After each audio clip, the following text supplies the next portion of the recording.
إخوان الأخوات، السلام عليكم. نتمنى يكون الجميع بخير وعلى خير وصحة جيدة. بغيت نهضر على هذه الحادثة مرة أخرى ديال الأغبياء في حراك الريف. نقول الأغبياء وما كنقولش كلشي حراك الريف.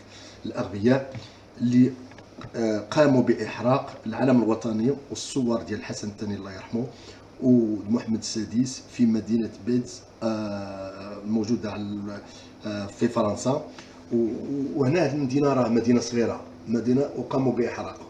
قبل ما نرجعوا نهضروا على هذا الإحراق والعبثية ديال هاد الناس، هذه المدينة موجودة وهي صغيرة، فيها 1100 واحد، وموجود فيه واحد القصر كيمشي عنده محمد السادس، وهذا ماشي ديالو أصلا، ديال الوالد ديالو الله يرحمه بطبيعة الحال، الصباح ديالو 1976. وهذه المدينة عندها علاقة متينة مع الملوك ديال المغرب، محمد السادس والحسن الثاني الله يرحمه.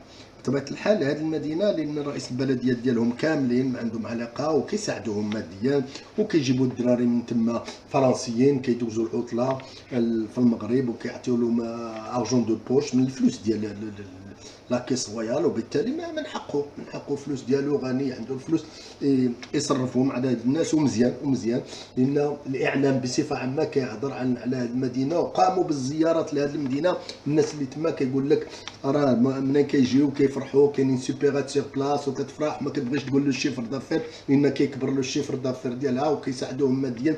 وشت واحد السيد قال لهم شنو الفرق بين الحسن الثاني ومحمد السادس. قال لهم الفرق بين الحسن الثاني الله يرحمه ومحمد السادس انه الحسن الثاني كان منين يبغي يمشي كيجبد لنا الشيك وكيعطيها لنا فيها الفلوس 100 مليون وكذا والى اخره، كيبرع عليهم. والدراري ديال ديك المنطقه كيجيبوهم محمد السادس كيديرها، كيجيبوهم يشوفوا المغرب كيعطيوهم ارجون دو بوش.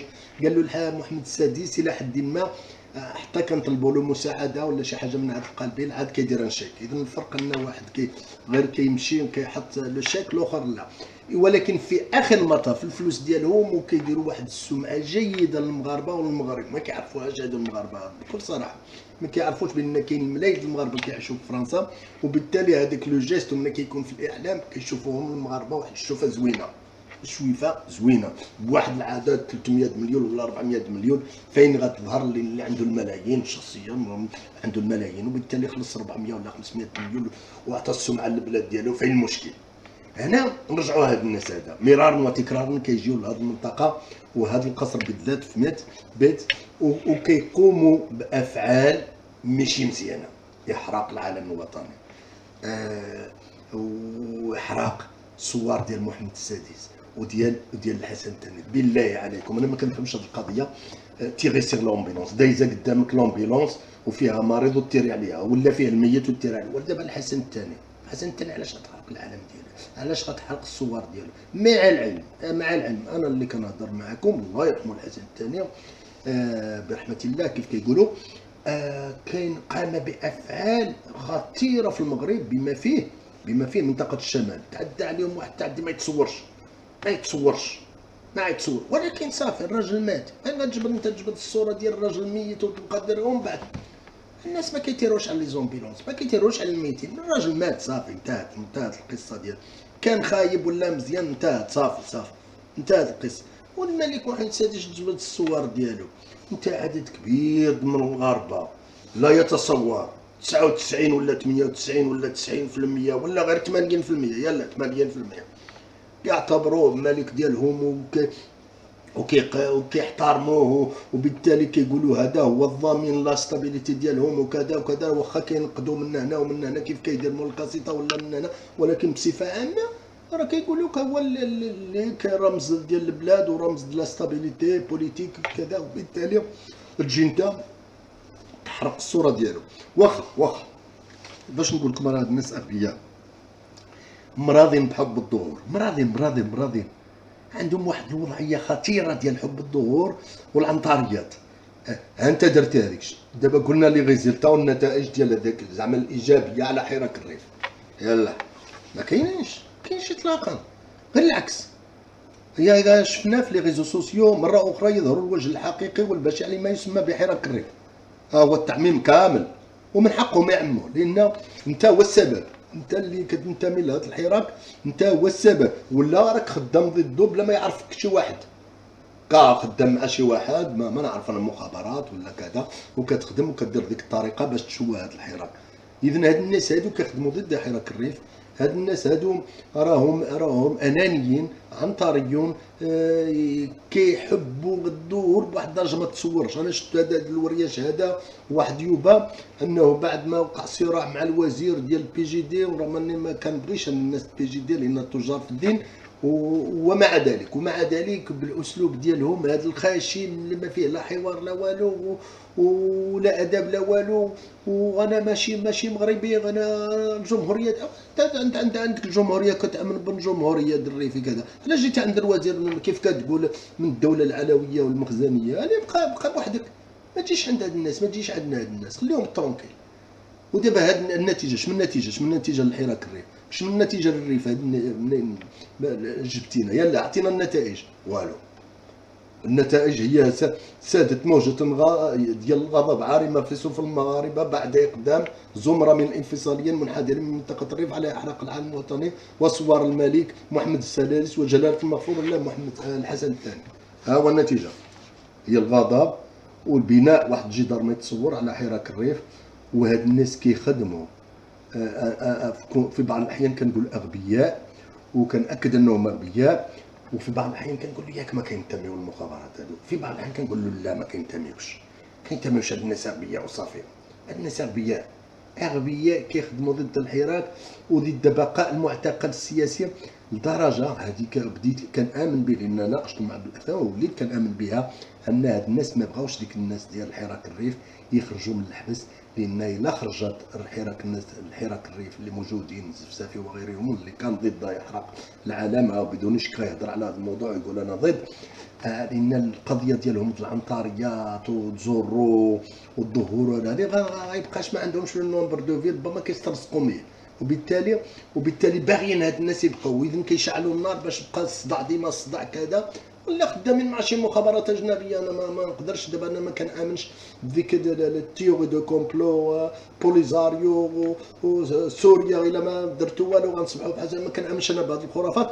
ولكن ملي كتشوف هذا الراجل بحال هاد الناس هذا بحال هاد يوبا بحال هاد الورياش وغيرهم كيخدموا على احراق العالم الوطني وكيخدموا على احراق الصور ديال الملك، هما عارفين بان النتيجه ديك الشيء غتكون عكسيه على حراك الريف والريافه وعلى المعتقل السياسي الموجود في السجون المغربيه. اش غتقول عليهم؟ هذا راه غتبغى تحل وتستنتج، غتوصل لا كونكليزيون بان هاد الناس اما في المخابرات، انا كنستبعدها اطلاقا، ما تمنش المخابرات المغربيه هاد الناس هذا اللي بغاو يشوف، اما تابعين بوليزار، وانا كنستبعد حتى هذه القضيه هذه لان كنعرف بعض الناس كيعرفوهم شخصيا.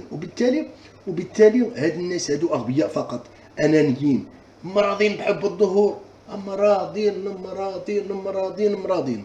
ودابا ها هو حرقوا هاد العالم، وغتشوفهم في سيغ فيسبوك نهار الجمعه ولا السبت ولا سيغ او ميم طون سيغ يوتيوب، وتجبروا كيفاش يقدموا هذا الحدث على انه حدث يعني تاريخي، يعني حدث كيشبه معركه ولنا ننتصروا فيها. وهاد المجموعه راه قليله باش نكونوا واقعيين، ومكروها واحد العدد كبير ديال الناس، ولكن هما ما بغاوش كيف كيقولوا في المغربيه ما بغاوش يتوبوا هاد الناس. علاش؟ انا كيف قلت لكم مره اخرى، انا الشرح الوحيد اللي عندي لهاد الناس انانيين، يعني مراضين بحب الظهور، وبغاو يوتيوب وبغاو فيسبوك يظهروا فيه ويقدموا انهم داروا شي حاجه ويضحكوا ويبتسموا على انهم حق واحد الانتصار ما يتصورش، كيف قالوا على الوزير ديال المخزن والدوله العلويه ديال العداله والتنميه، سواء الرباح سواء فليل سواء مصطفى الخلفي ملي كان وزير في ستراسبور، وقدمها السي ورياش هاد ورياش محمد على انه مشى ودار هكا باش ما يعقلوش، ودخل في حين الناس كيدخلوا بطريقه اللي بغى يدخل غير كذوب باش يدير السيسبنس باش يقدم راسو على انه قام باشياء.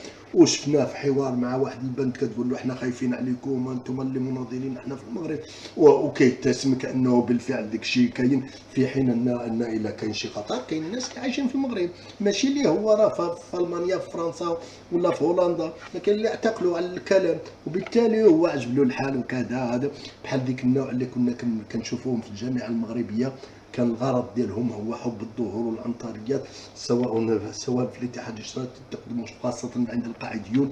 هنا هذا بنادم نفس الشيء، ولكن هذه المره ماشي او نيفو دو ريال في الحقيقه اللي كنعيشوا فيها، ولكن سيغ لو فيرتويال. منين كيحقوا هذا وكيصوروا هذا الشيء ويجيو الفيسبوك ومره في اليوتيوب ويبداو يهضروا على، وتشوف واحد 1000 ولا 2000 بطبيعه الحال.